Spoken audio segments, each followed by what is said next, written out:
Baik, terima kasih Mbak Vina. Assalamualaikum warahmatullahi wabarakatuh. Waalaikumsalam warahmatullahi wabarakatuh. Selamat pagi ya, masih pagi ya ini. Oke, masih pagi. Selamat pagi teman-teman sekalian yang dari mana-mana ini. Tidak bisa saya sebutkan satu-satu. Saya juga mohon izin untuk langsung aja kita share screen. Kita pelajari materinya sama-sama. Tenang juga suasana di sini. Alhamdulillah. Oke. Semoga nanti lancar. Terus kita bisa dapat manfaat dari sini untuk kedepannya. Nah, materi kita kali ini terima kasih juga buat Magenta yang sudah menyelenggarakan acara ini. Semoga bisa jadi lebih baik dan semakin baik lagi ke depannya. Sekarang langsung kita mulai aja. Ada konsep isi materi UTBK SBMPTN kali ini untuk tahun 2002. Kita masih masuk ke ranah TPS atau tes potensi skolastik. Kalau di pertemuan sebelumnya kita bahas pengetahuan dan pemahaman umum ya, yang dominasinya masih dominasi soal bahasa Indonesia. Sekarang pun sama, bahkan mungkin lebih dominan lagi materi kebahasaannya dibanding materi yang sebelumnya. Di pemahaman bacaan dan menulis ini supaya lebih jelas, apa sih bedanya secara detail dengan materi yang sebelumnya, yaitu pengetahuan dan pemahaman umum. Baik, kita lanjut aja. Sebagai salah satu sub bidang ujian di tes potensi skolastik, pemahaman bacaan dan menulis ini sekaligus menyanggah pendapat bahwasanya bahasa Indonesia nggak akan dimasukkan ke SBMPTN. Bahasa Indonesia nggak akan dimasukkan ke seleksi masuk PTN lagi. Itu sudah pandangan yang 4 atau 3 tahun yang lalu. Ternyata muncul tes potensi skolastik yang dikira tidak ada materi bahasa Indonesia sama sekali, dan boom, materinya seperti ini. Justru dominan, menurut saya dominan di sini materi kebahasaan dalam bahasa Indonesia. Apa aja sih? Kita ulas dulu satu-satu. Kita lihat dulu satu-satu. Yang pertama, penulisan judul dari sebuah bacaan. Kita diminta untuk menentukan judul apa yang tepat dari bacaan yang sudah yang ditampilkan di soal. Nah, selain itu ada juga simpulan. Ini sekilas terlihat masih seperti materi yang sebelumnya ya, pemahaman umum. Tapi di sini simpulan ini diminta untuk ditampilkan secara taktis. Ada banyak variasi tentang simpulan. Yang pertama, simpulan yang ditentukan dari bacaan, yang terdapat dalam bacaan, berarti sudah ada di situ, sudah ada di bacaan itu. Kita tinggal mencari saja dan menemukan informasinya di situ. Ada juga simpulan yang tepat dari, berarti simpulannya belum ada. Kita diminta untuk menyimpulkan isi bacaan secara keseluruhan berdasarkan informasi yang sudah ada. Ini simpulan. Kemudian ada juga materi penulisan kata atau frasa. Penulisan kata ini dari bentuk katanya, kebakuan kata sesuai ejaan, sesuai kamus. Kemudian frasa ini kelompok-kelompok kata. Contoh nih, bapak dan ibu. Nah, bapak dan ibu ini satu kelompok kata yang masuk dalam satu fungsi subjek di kalimat.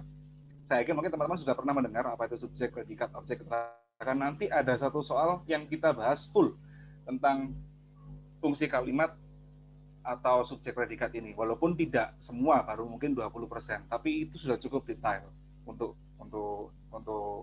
penyajian kali ini. Berikutnya ada juga materi imbuhan. Nah, ini ada awalan, akhiran, sisipan. Terutama sekali ada soal, kalau teman-teman ketemu soal yang mungkin diminta kita untuk menentukan bentuk kata. Nah, bentuk kata ini berhubungan sama imbuhan juga, karena kata berimbuhan itu salah satu dari bentuk kata yang ada di bahasa Indonesia. Kata berimbuhan, kata ulang, dan kata dasar. Yang pertama pasti kata dasar, kemudian ada kata berimbuhan. Imbuhannya banyak ya, ada awalan, akhiran, sisipan. Itu yang paling sering digunakan 3 ini di Indonesia. Oke, selain imbuhan, kelogisan kalimat. Nah, kalimat itu bisa nggak logis? Bisa nggak baku? Bisa. Baku dan logis berbeda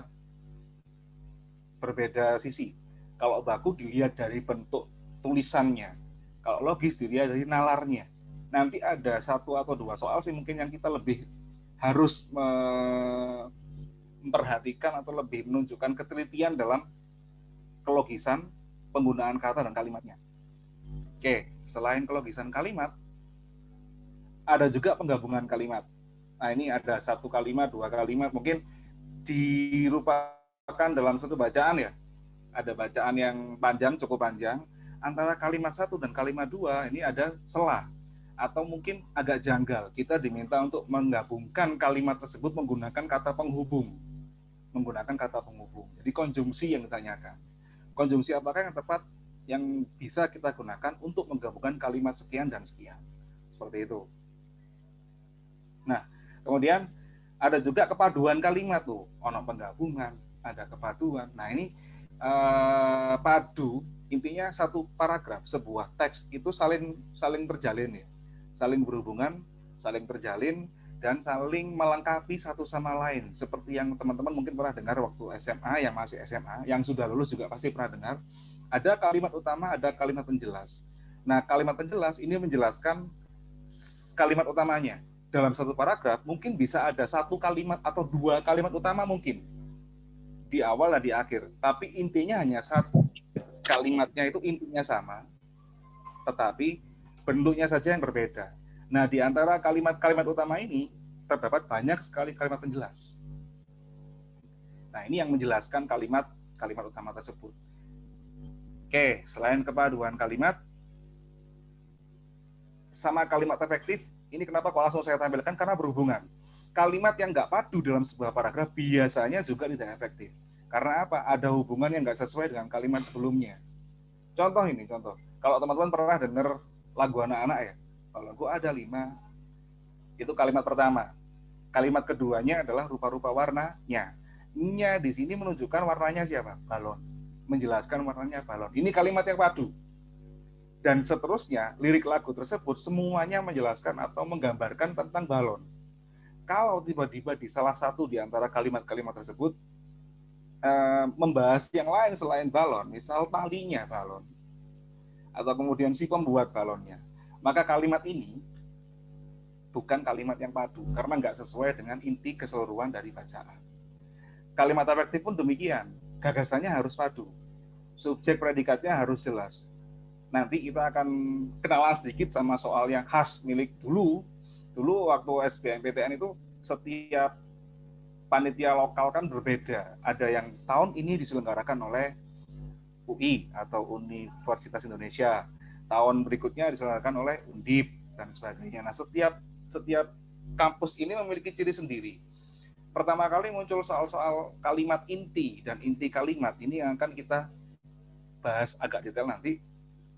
Itu di soal yang pernah dibuat oleh UI atau Universitas Indonesia. Ada juga kemudian Universitas Negeri Surabaya pernah mengeluarkan banyak sekali variasi soal seperti ini, inti kalimat, kalimat teks dan lain-lain. Dan kemudian ITB, justru ITB ini yang grade soalnya lumayan berat untuk kriteria SBMPTN atau UTBK. Dan banyak lagi materi kebahasaan. Intinya dari sini teman-teman bisa tahu, kalau sebelumnya mungkin kita dominan membicarakan masalah teks, apa informasi dalam teksnya, bagaimana kita menemukan ini sesuai atau tidak dalam teksnya. Di sini kita lebih cenderung, walaupun masih berdasarkan teks, lebih cenderung diminta untuk menganalisis atau menemukan dan membedah hal-hal yang berhubungan dengan kebahasaan, karena yang diuji adalah pemahaman kita terhadap bacaan tersebut, yang ada dalam bacaan itu. Baik, karena mungkin agak penasaran atau mungkin yang sudah sih soalnya, kita lanjut langsung saja. Oke, ke slide berikutnya ya. Mohon maaf untuk partisipan yang ada di sini, untuk audiens, apakah suara saya terdengar jelas? Jelas, Pak. Oke, mungkin ada beberapa yang lagi masalah koneksi karena di sini juga tidak terlalu, saya nggak bilang nggak lancar, tapi nggak terlalu cepat koneksinya. Baik, kita lanjut ke slide berikutnya ya. langsung aja ke contoh soal yang pertama. Nah, ini sudah ada satu graf di situ.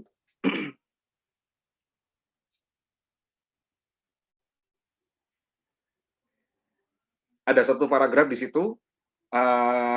Cukup singkat paragrafnya, tapi ada banyak sekali bagian yang dikosongkan atau bagian rumpang. Ada bagian rumpang. Oke. Dari bagian rumpang ini nanti kita diminta untuk ngapain aja? Sebenarnya banyak. Jadi kalau kita lihat ada berapa bagian yang kosong itu? 1, 2, 3, 4, 5, 6, dan ada satu lagi 7 tuh di atas tuh. Nah berarti kira-kira kemungkinan soal ini minta kita bacaan ini kita dari bacaan ini kita diminta untuk menjawab 7 soal sampai 6 soal. Sampai 6 soal, ya kan? Mohon maaf kalau ada banyak suara yang gaduh di sini. Baik, kita lanjut ke soal. Soal yang ini kita diminta untuk menentukan judul. Nah, judul yang tepat sesuai dengan materi yang tadi saya share di slide sebelumnya, ada judul yang diminta kita menentukan dari sebuah teks. Nah, judul yang tepat untuk teks tersebut adalah, pertama kita harus paham dulu konsep judul. Saya nggak butuh definisi, karena definisi terlalu panjang. Judul adalah bla bla bla bla bla, terlalu panjang, terlalu lama, terlalu buang-buang waktu. Cukup tahu poin-poin penting dari sebuah judul. Pertama, judul teks itu harus memenuhi beberapa kriteria atau syarat, yaitu singkat, sesuai dengan tema atau topik, menarik, dan logis. Logis atau masuk akal ya, pasti. Nah, di sini pastinya teman-teman pernah baca banyak judul, terutama judul film mungkin, atau judul komik, atau judul bacaan, atau judul berita, atau judul pelajaran, dan lain sebagainya.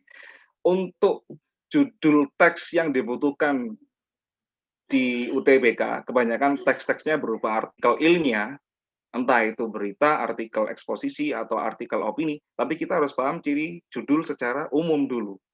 Yang pertama, singkat, jadi nggak boleh terlalu panjang. Nah, bisa dilihat di sini, ABCDE, di pilihan ABCDE ini nggak ada judul yang panjangnya lebih dari 5 kata, ya kan? Terus, kemudian, ini sebenarnya cukup rancu ya, cukup bisa bikin kita salah paham atau sesat. Kenapa? Karena gini, bukan kadang sih, banyak juga yang beranggapan semakin singkat, atau kalau jawab bahasa Indonesia tuh yang paling singkat aja, mesti yang paling benar, atau yang paling panjang aja, pasti yang paling benar. Nah ini jangan. Mulai sekarang tolong pandangan kayak gini dihilangkan. Kita fokus ke permasalahan dan materi yang ada, yang bisa kita temukan di soal, konsep dasarnya, kata kuncinya, dan sebagainya. Judul singkat, sesuai dengan tema atau topik. Nah ini clue di sini. Tema atau topik, mungkin teman-teman sudah sama-sama paham ya, tema atau topik itu bisa dibilang sama dengan gagasan utama, beda tulisan aja, sama dengan gagasan utama. Kemudian menarik dan logis. Kita fokus ke tema sama topiknya saja, karena di sini judulnya kita diminta untuk menemukan judul dari satu paragraf saja, nggak terlalu panjang. Fokus sama tema atau topik dari paragraf ini. Tema atau topik sama dengan gagasan utama. Dan gagasan utama biasanya ada dalam kalimat utama.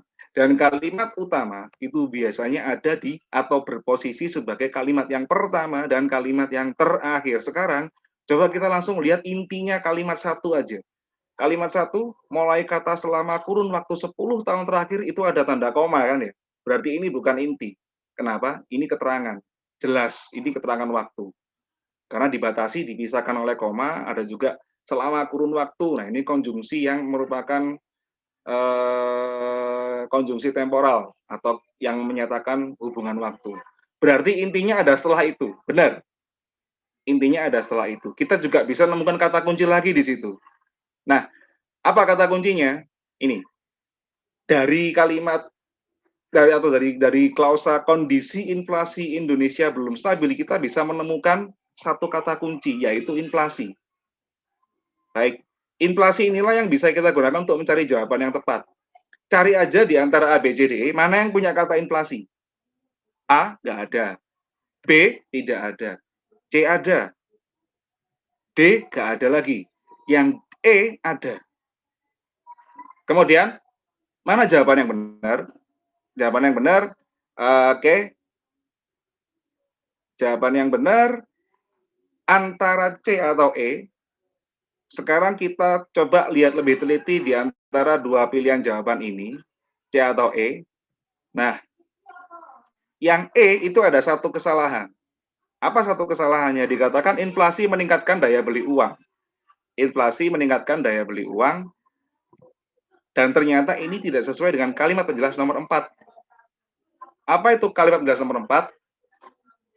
Yaitu inflasi dapat mengurangi daya beli uang yang kita miliki sekarang karena menumbuhkan harga terus-menerus.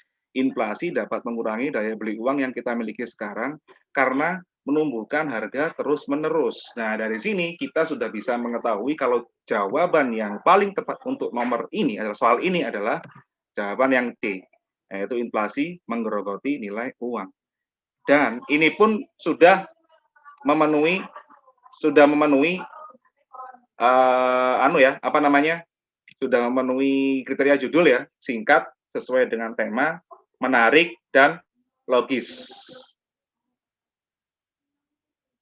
Sampai di sini masih bisa ditangkap? Sekali lagi mohon maaf atas beberapa noise yang sudah terjadi. Kita lanjut ya, teman-teman. Atau ada yang mau tanyakan mungkin? Lanjut, Pak. Oke, kita lanjut dulu ya. Lanjut. Yuk.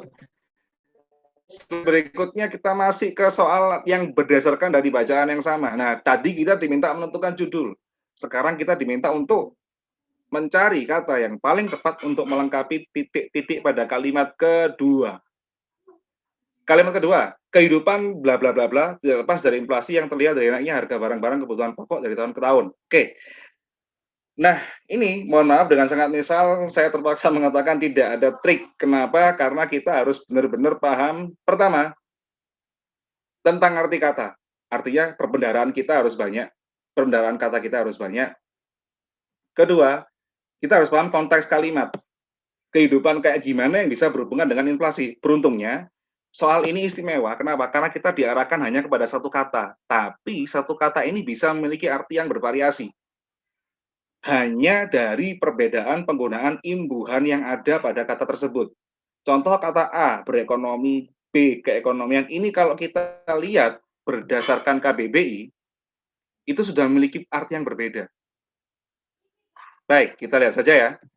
Nah, ini arti masing-masing kata dari yang ada di pilihan jawaban. Kata berekonomi, itu menjalankan suatu usaha yang berdasarkan teori-teori ekonomi. Jadi orang ini tahu prinsip-prinsip dasar ekonomi yang mungkin sudah ada di buku, atau mungkin dia nggak pernah baca bukunya, tapi dia lihat dari orang lain melakukannya.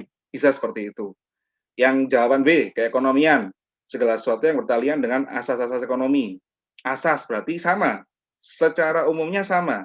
Tapi ini bukan langsung teori ekonominya, melainkan hal-hal lain yang di luar dari teori ekonomi tersebut yang masih mendukung teori ekonomi itu.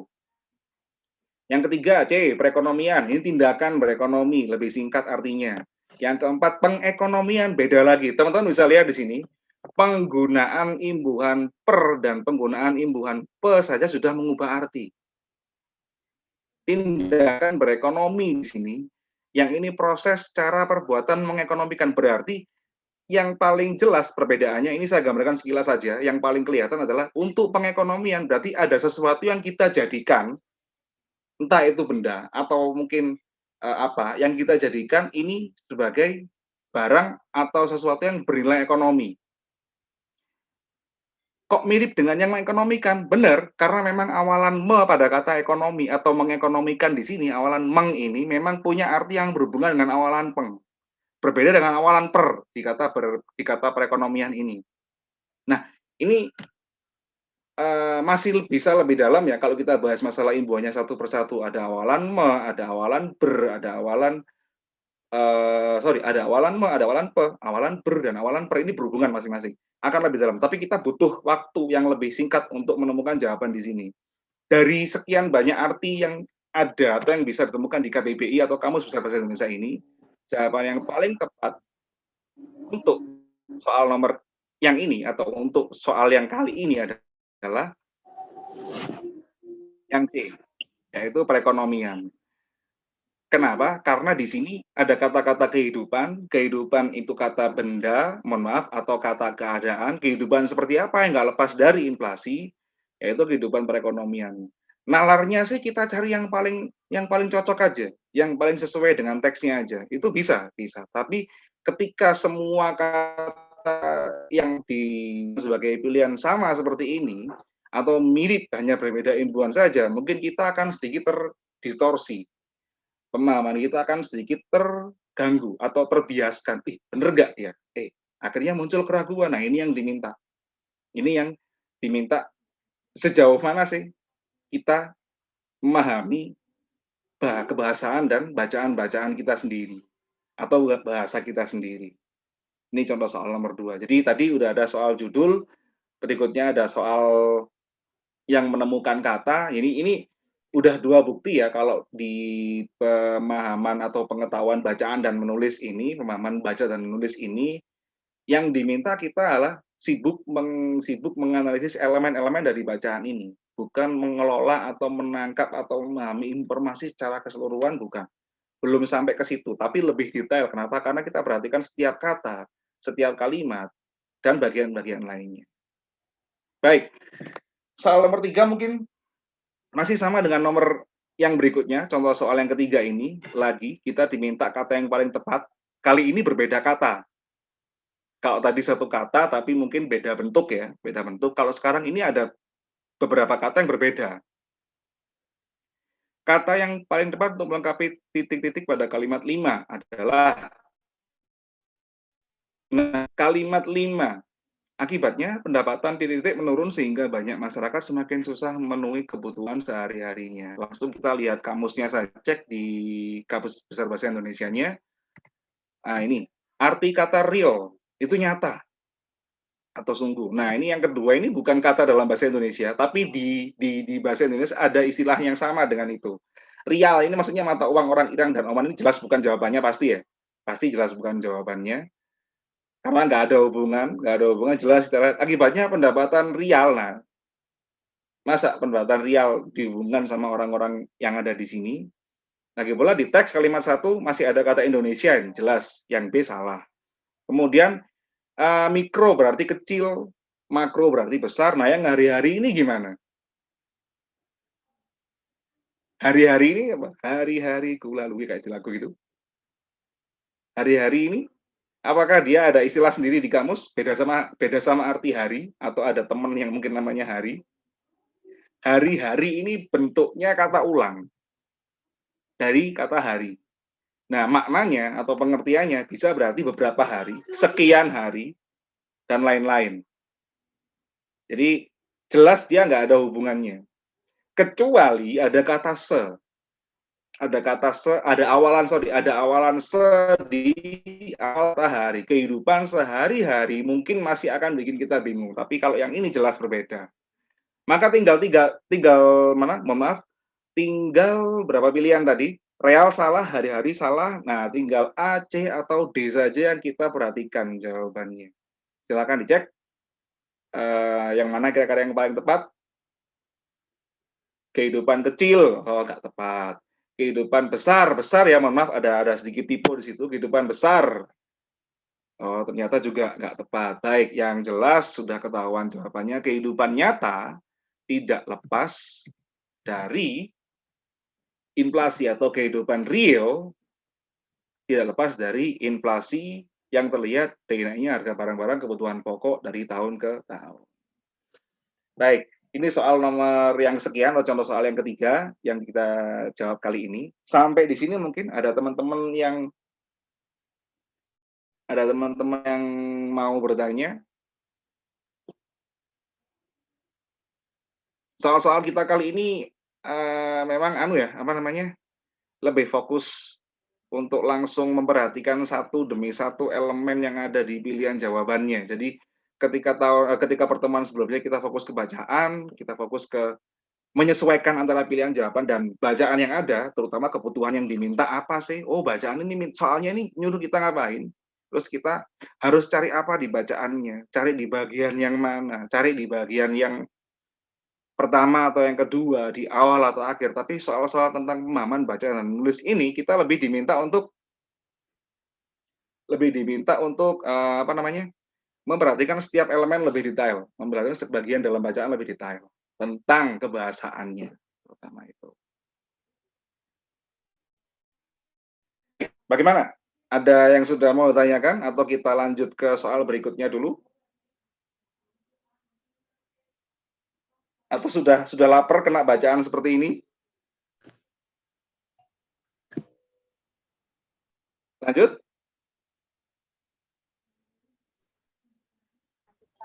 Oke, lanjut ya. Ya. Siap, lanjut. Baik. Nah, sekarang ada yang berbeda dari yang sebelumnya. Bacaannya lebih panjang. Oke. Pernahkah Anda bertanya-tanya bla bla bla bla dan sebagainya, ada 2 paragraf di situ. Kemudian mari kita lihat soalnya minta seperti apa. Nah, soalnya minta inti kalimat. Wah, ini. Baik, karena kita butuh waktu agak panjang nih, agak panjang dari sekarang untuk membahas satu soal ini. Kita pindah ke slide berikutnya dulu, di pembahasan soal nomor 4 ini. Tadi di soal sudah jelas diminta untuk menemukan inti kalimat dari kalimat yang pertama paragraf kedua. Bagi yang sudah pernah memahami konsep gagasan pokok, konsep subjek, predikat, dan lain-lain atau fungsi kalimat, mungkin bisa langsung jawab. Tapi coba kita urai dulu di sini ya. Coba kita urai satu persatu. Inti kalimat pertama paragraf kedua. Itulah kenapa yang paragraf 1 langsung saya hilangkan. Kita nggak butuh paragraf 1 untuk sementara ini. Untuk sementara ini, paragraf 1. Apa kalimatnya? Monggo dilihat. Dalam penelitian ini, kami telah menunjukkan bahwa kulit di daerah yang secara alami tanpa rambut, memproduksi inhibitor,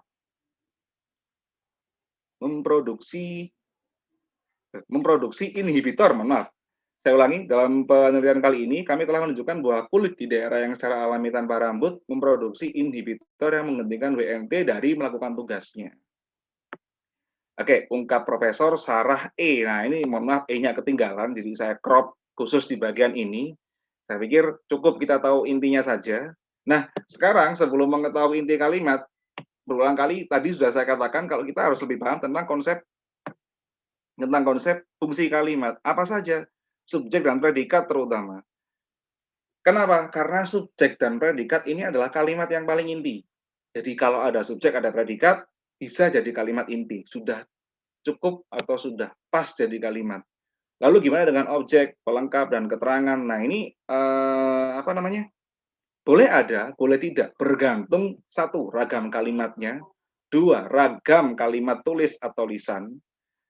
Tiga, terus kebutuhan yang ada atau yang tersedia atau yang mungkin masih belum yang diperlukan oleh kalimat tersebut. Jadi ada kalimat yang mungkin masih kurang. Oh, ini kurang ini. Oh, ini kurang ini. Nah, ada kalimat yang memang sengaja dibuat kurang. Contoh nih, teman-teman, kalau di rumah ketika ada yang namanya Joni misalnya, mohon maaf, ada yang namanya Joni, John dipanggil oleh ayah. Dari mana? Jawabannya Joni nggak mungkin kalimat lengkap. Saya baru saja pulang dari rumah teman ayah. Nggak mungkin seperti itu. John, dari mana? Dari rumah Miko. Loh, jelas sudah. Ini bukan kalimat yang lengkap, tapi dia baik. Bukan kalimat yang benar secara tulisan, tapi kalimat yang baik secara lisan. Kenapa? Karena dengan jawaban yang singkat tersebut, ayah Joni udah tahu dia dari mana. Informasinya tersampaikan. Ini kalimat yang baik. Nah, sekarang kita masuk ke ragam kalimat tulis seperti ini. Mana subjeknya, mana predikatnya? Kita harus tahu dulu. Kita harus tahu terlebih dulu.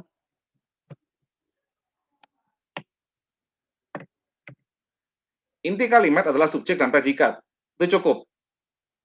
Boleh dibalik predikat dulu atau subjek, boleh. Tapi yang penting ada dua bagian ini, sudah sangat cukup. Nah, subjek adalah yang dibicarakan. Coba, mungkin kita interaktif aja langsung ya. Yang dibicarakan dari kalimat satu ini apa?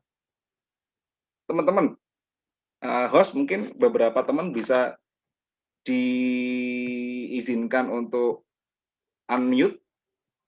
karena saya tidak bisa melihat chat box di sini.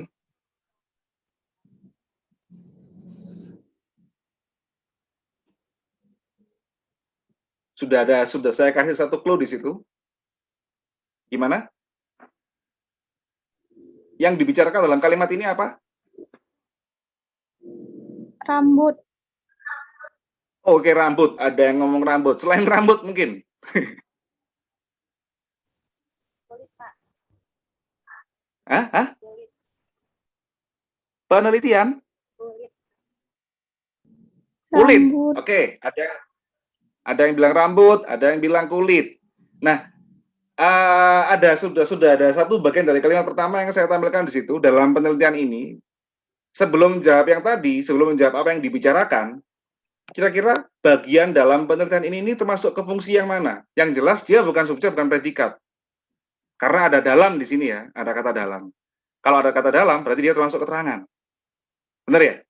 Tadi seperti yang kita bahas di soal sebelumnya, ada selama, kurun waktu, dan sebagainya, itu pasti keterangan. Ini juga keterangan. Nah, kemudian dalam penelitian ini, tadi saya tanya, yang dibicarakan apa sih? Kalau ada keterangan di awal dan sudah dibatasin dengan tanda koma seperti ini, maka sudah pasti setelah tanda koma tersebut, itu adalah subjek. Jadi, kami atau kata ganti kami di sini sebagai subjek yang dibicarakan. Terus kaminya ngapain? Nah, ini yang menjawab predikat, yang menjawab subjek. Yang sekaligus berarti unsur predikat. Predikat adalah yang memberitakan subjek. Berarti kalau ada subjek di sini kaminya ngapain? Diteruskan, kami telah menunjukkan. Berarti inilah predikatnya. Sudah ketemu ya SP-nya ya, atau subjek predikatnya ya. Kita lanjut urai kalimatnya dulu. Setelah kami telah menunjukkan, ada ada frasa yang cukup panjang yang jadi klausa juga. Nah, ini mulai dari kata bahwa kulit di daerah yang secara alami tanpa rambut memproduksi, ada tipe lagi, memproduksi inhibitor yang menghentikan WNT, ini termasuk bagian objek. Kok bisa panjang? Ya, bisa. Kenapa? Karena ini adalah kalimat kompleks atau kalimat majemuk. Kalau diurai lagi, nanti objek ini bisa jadi kalimat sendiri, bisa punya subjek sendiri, bisa punya predikat sendiri, bisa punya keterangan sendiri, dan sebagainya. Kemudian, setelah objek, yang bagian terakhir di situ. Hari. Nah, nanti kan asal, keterangan asalnya ya kan. Nah, ini kok ada dua keterangan? Bisa. Karena dia berbeda. Yang pertama yaitu keterangan tempat, yang kedua yaitu bisa jadi keterangan asal atau waktu sebelumnya. Lalu tadi kalau nggak salah nggak ada loh waktu di pilihan jawaban A, B, C, D, E kami telah menunjukkan tuh nggak ada loh. Kenapa? Coba diurai lagi. Kami telah menunjukkan.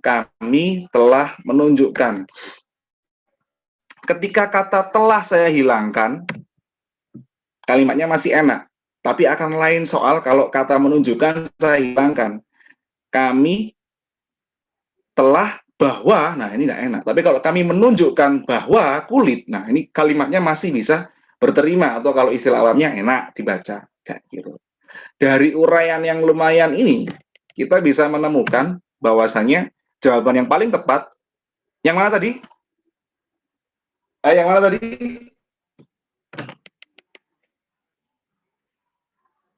Di antara A, B, C, D, E? Iya, oke. Kami menunjukkan, kami itu subjek, menunjukkan predikat. Jadi jelas, intinya saja. Jadi inti kalimat sesingkat ini, ya bahkan di soal-soal yang diterbitkan oleh ujian mandiri UNESA, itu sekian tahun yang lalu, ada cuma satu pilihan. Jadi inti kalimat yang pertama dari paragraf kedua adalah masing-masing opsi A, B, C, D, E, itu cuma diisi satu kata. Loh, mana yang kita temukan? Nah, ini tingkat kesulitannya lebih tinggi pastinya. Pasti butuh pemahaman lebih dalam lagi. Kok bisa satu kata ini jadi intinya kalimat? Kok bisa? Kenapa? Walaupun simpel sih. Simpel, tapi kita butuh waktu lebih lama untuk berlatih, sedikit lebih lama untuk berlatih dan sedikit lebih sering untuk berlatih masalah kalimat ini. Oke, baik. Sampai sini. Bagaimana teman-teman? Ada pertanyaan?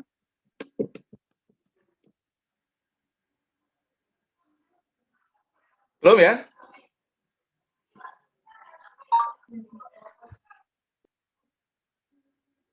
Oke, kita lanjut lagi.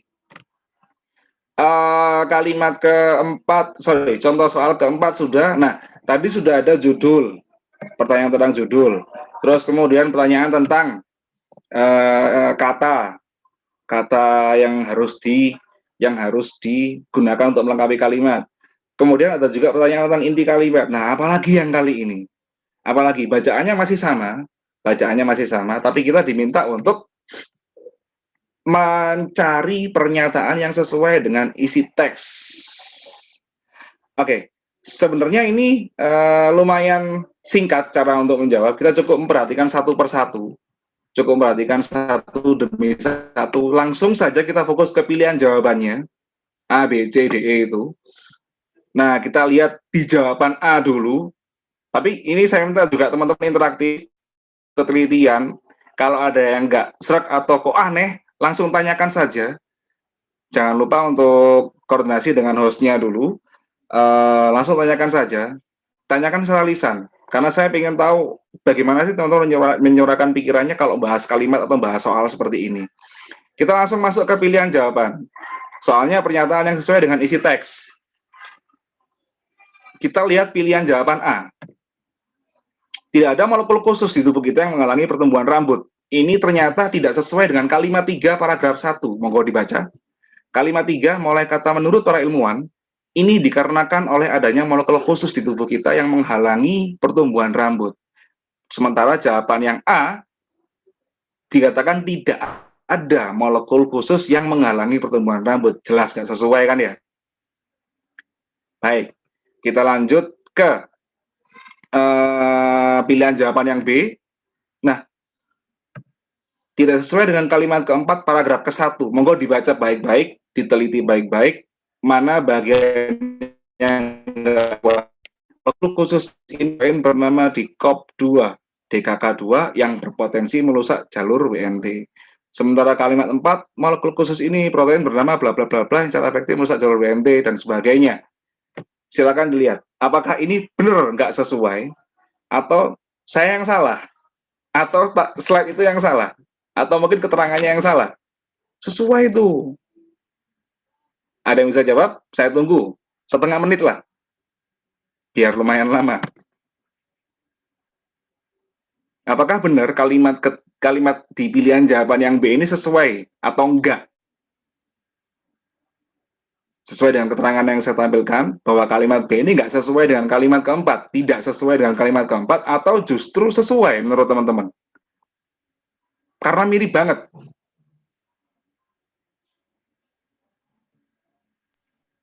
Silakan. Tidak. Nggak sesuai? Tidak. Nggak sesuai? Iya, tidak. Tidaknya kenapa? Karena ada kata berpotensi dan secara efektif itu beda. Mantap. Di kalimat keempat ada kata efektif. Berarti kan sudah terjadi ya? Sudah. Ini jelas, wis akurat ini ya. Sementara di pilihan jawaban yang B, ini baru berpotensi. Berpotensi ini kan belum. Angin puting beliung berpotensi meluluh lantakkan daerah Texas, Amerika Serikat. Itu belum berarti, baru berpotensi. Inilah letak ketidaksesuaian pilihan jawaban yang B. Mantap tadi. Siapa namanya tadi? Kalau ada doorpress mungkin barangkali di next forum Mas-Mas Nagenta bisa, atau Mbak-Mbak bisa menyediakan doorpress. Oke. Apa namanya? Kita masuk ke jawaban yang C. Jawaban yang C, jalur WNT merupakan bagian yang bertanggung jawab untuk memicu pertumbuhan rambut di tubuh kita. Memicu pertumbuhan rambut di tubuh kita. Nah, ini yang ternyata paling sesuai juga masih dengan kalimat keempat paragraf yang pertama. Oleh karena itu, Setelah kita ketahui seperti ini, sudah jelas jawaban yang tepat untuk nomor ini atau untuk contoh soal kelima ini adalah jawaban yang C. Baik, oke. Nah, sampai di sini gimana teman-teman? Adakah komentar? Atau mungkin ada yang mau bertanya beberapa hal tentang kebahasaan? Apakah harus selalu sedetail ini untuk mengerjakan satu soal? Apakah harus selalu seteliti ini untuk memahami satu bacaan?